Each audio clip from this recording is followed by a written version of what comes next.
더불어민주당 노종환 대변인입니다.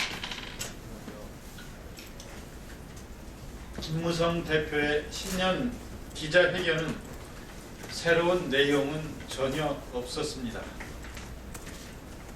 그간 청와대와 여당이 해온 주장만 되풀이했습니다. 집권 여당 대표로서의 철학과 비전은 조금도 찾아볼 수 없는 알맹이 없는 기자회견이었습니다. 낙제점 이상의 평가는 드리기 어렵습니다.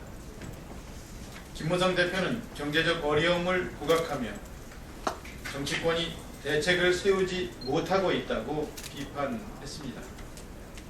집권 여당 원내 제1당 대표인 김무성 대표가 정치권을 싸잡아 비판하는 것은 참 무책임한 일입니다.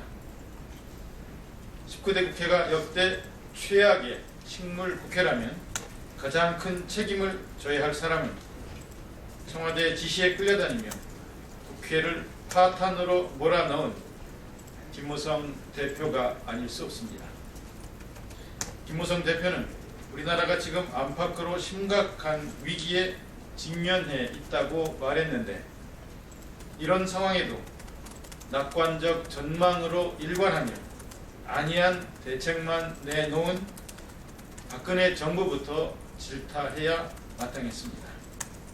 박근혜 정부는 올해도 3%대의 장밋빛 경제 성장률을 고수하며 가계부채, 저출산, 고령화 등의 당면한 사회 현안을 풀어나갈 구체적 대책도 제시하지 못하고 있습니다.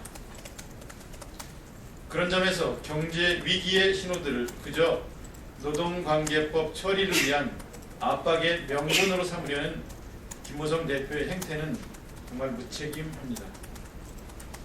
김무성 대표는 노동개혁이 없으면 대한민국의 미래가 없다고 했는데, 서민들은 정부의 노동개혁으로 월급 생활자들의 미래가 없어질까 두려워하고 있습니다.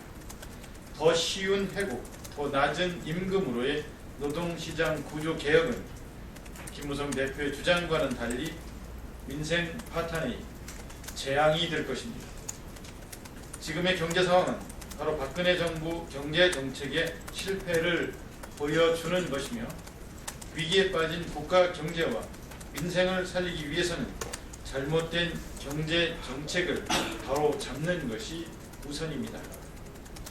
덧붙여 김무성 대표가 상향식 공천 제도를 확립했다며 상향식 공천 제도 정착을 위해 누구보다 노력해온 야당을 비난하는 것은 어처구니가 없었습니다.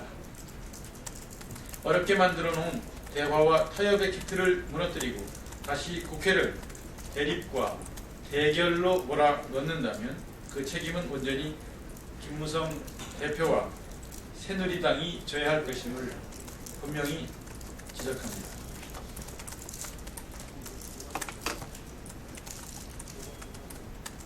박근혜 대통령이 오늘 오후 성남 판교를 방문해 민생 고하기 입법 촉구, 1000만 서명운동 부스에서 경제활성화법 입법을 촉구하는 서명을 했습니다. 한 나라의 대통령이 국민들이 참여하는 서명운동에 참여했다는 얘기를 일찍이 들어보지 못한 것 같습니다. 행정부를 총괄하는 막강한 권한을 가진 대통령이 일반 국민들이 국가에 청원하기 위해 활용하는 서명운동을 하겠다는 것은 어울리지 않기 때문입니다. 대통령으로서의 지위와 본분을 망각한 잘못된 판단으로 이에 대해 깊은 유감의 뜻을 밝힙니다. 특히 대통령의 서명운동 참여는 그저 국민 한 사람분의 서명으로 여겨지지 않을 것이라는 점에서 명백히 국회에 대한 압박입니다. 대통령이 국회를 설득해 막힌 정국을 풀 시간은 없어도 국회를 압박하기 위해 생뚱맞은 서명운동에 참여할 시간은 있는 것인지 개탄스럽습니다. 애초에 재계의 이익을 대변하는 대한상의가 주도하는 서명운동을 자발적인 국민의 서명운동으로 볼 수 있을지도 의문스럽습니다. 특히 대통령이 기업을 옹호하는 모습으로 비춰진다면 월급 생활자들의 소외감을 부추기고 국론을 분열시킬 수도 있다는 점에서 우려스럽습니다. 박근혜 대통령은 자신의 주장에 국민을 앞세우지 말고 노동관계법 처리에 반대하는 국민들의 절박한 목소리에 귀 기울이시기를 바랍니다.